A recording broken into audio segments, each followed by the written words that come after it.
నా పేరు కొండా కౌశిక్. నేను ప్రగతిశీల రైతు సంఘం నాయకుడిని, చెర్ల మండలం.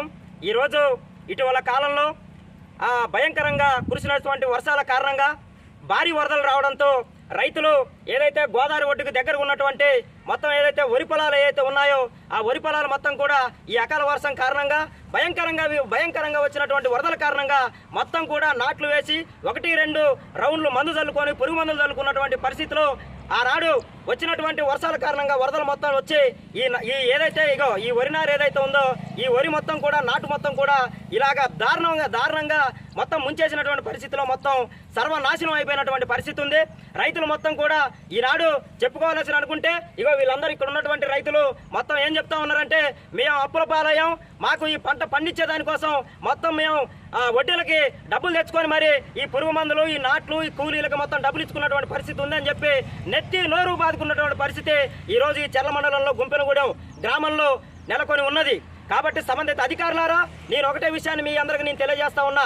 ఒక రైతు సంఘ నాయకుడిగా నేను మాట్లాడేది ఒక్కటే, ఈ ఏదైతే నష్టపోయినటువంటి ఈ రైతాంగాన్ని మీరు ఖచ్చితంగా త్వరితగతిన తక్షణమే ఆదుకొని ఈ యొక్క రైతాంగానికి మీరు తక్షణమే ఆర్థిక సహాయాన్ని అందించాలని, తద్వారా రైతులు మనం కాపాడుకోవాలని చెప్పి ఈ సందర్భంగా మేము డిమాండ్ చేస్తూ ఉన్నాం. లేని ఎడల ఈ నష్టపోయినటువంటి రైతాంగాన్ని మొత్తాన్ని ఏకం చేసి ఖచ్చితంగా రోడ్డెక్కాల్సిన పరిస్థితి రోడ్డెక్కాల్సిన పరిస్థితి ఖచ్చితంగా రానున్న రోజుల్లో వస్తుందని కూడా ఈ సందర్భంగా మేము ముక్కుసూటిగా తెలియజేస్తా ఉన్నాం. ప్రభుత్వాన్ని పరిపాలించేటటువంటి పొంగిరెడ్డి సీనన్నకు గాను, ఇదే ప్రభుత్వానికి ముఖ్యమంత్రిగా ఉన్నటువంటి రేవంత్ రెడ్డి అన్నకు కూడా మేము ఈ సందర్భంగా ఒకటే విషయాన్ని తెలియపరచనున్నాం. ఏంటనంటే, అన్న మీరు సహృదయం కలిగినటువంటి వ్యక్తులు కనుక మీరు మన రాజ్యమే ప్రజాపాలన, మన పాలనే ప్రజాపాలన అంటా ఉన్నారు. మనం ఉన్నది రైతులను ఖచ్చితంగా కాపాడుకోవాలని చెప్పి ఈనాడు మీరు చెప్తున్నటువంటి పరిస్థితి అది డైలాగులకి అంకితం కాకూడదన్నా అని కూడా ఈ సందర్భంగా నేను తెలియజేస్తా ఉన్నా. రైతులను ఖచ్చితంగా ఆదుకోవాలి.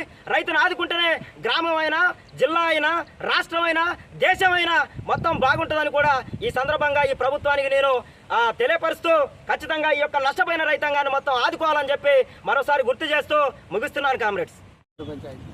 నేను ఇందులో వరి వేసుకున్నాను. గతంలో ఒకసారి పట్టింది, మళ్ళీ రెండోసారి పట్టింది. దానికి నాటు వేసాను, రెండోసారి మళ్ళీ నాటు వేసాను. ఫస్ట్ మందు చల్లాను, ఇది ఒక 5,000 ఖర్చు వచ్చింది.